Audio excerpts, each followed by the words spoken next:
Hi friends, good morning. Welcome to Varshith 937 daily vlogs అండి. నాదొక చిన్న విన్నపం అండి. ఎవ్రీ ఇయర్ వినాయక చవితి వస్తుంది. వినాయక చవితి మండపాలు కూడా చాలా ఎక్కువైపోతున్నాయి. 10 ఇళ్ళకు ఒక మండపం, 10 ఇళ్ళకు ఒక మండపం అన్నట్టుగా గల్లీ గల్లీ మండపాలు చాలా ఎక్కువ వేసేస్తున్నారు. మన హిందూ మతం బాగా అభివృద్ధి చెందిపోయింది.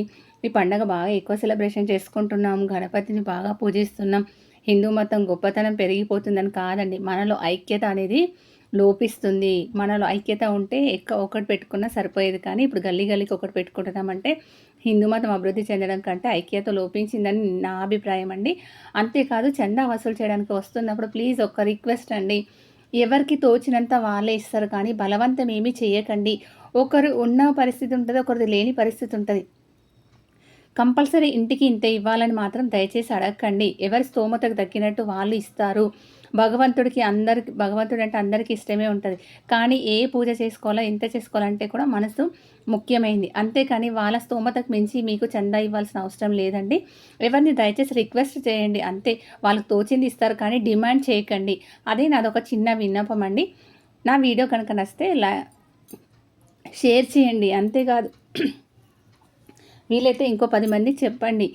ఏంటి మనం చేసేది, మనం భగవంతుడికి ఇచ్చేది, వాళ్ళు చందా ఇస్తున్నారంటే ఇంటింటికి ఇంత ఇవ్వాలి, అంత ఇవ్వాలని డిమాండ్ చేయకండి. గల్లీలో ఉన్న వాళ్ళందరూ ఒకటి 5,000 ఇస్తున్నారు, మీరు కూడా 5,000 ఇవ్వండి, 4,000 ఇవ్వండి అనకండి. ఎందుకంటే ఒక్కొక్కరి పరిస్థితి ఒక్కొక్క రకంగా ఉంటుంది.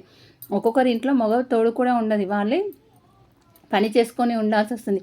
నెలకు మనకు చందా ఒక్కసారి 5,000 ఇస్తే వాళ్ళు పొట్ట గడవడం కూడా కష్టమవుతుంది. ఎంత ఇస్తే భగవంతుడికి భక్తితో ఏది ఇచ్చినా చాలండి. అతనికి ఎవరి స్తోమతకు తగ్గట్టు వాళ్ళు రూ. 11, రూ. 21 కాదు, రూ. 100 రాసినా కూడా గొప్పేనండి. అది వాళ్ళకు గొప్ప, మనకు గొప్ప అని కాదు. దయచేసి ఎవరినైనా సరే చందా అడిగేటప్పుడు రిక్వెస్ట్ ఎవరికి తోచింది వాళ్ళు ఇస్తారు, అంతేకాని డిమాండ్ మాత్రం చేయకండి. ఇది నాది ఒక స్మాల్ రిక్వెస్ట్ అంతే. ఏంటి నువ్వు ఇంత అంటున్నావు, మీ ఇంటికి ఎంతమంది ఇచ్చిండ్రు అనుకోకండి. నేను సామాన్యంగా చూస్తున్న దాన్ని కాబట్టి నేను ఇలా అంటున్నాను అంతే.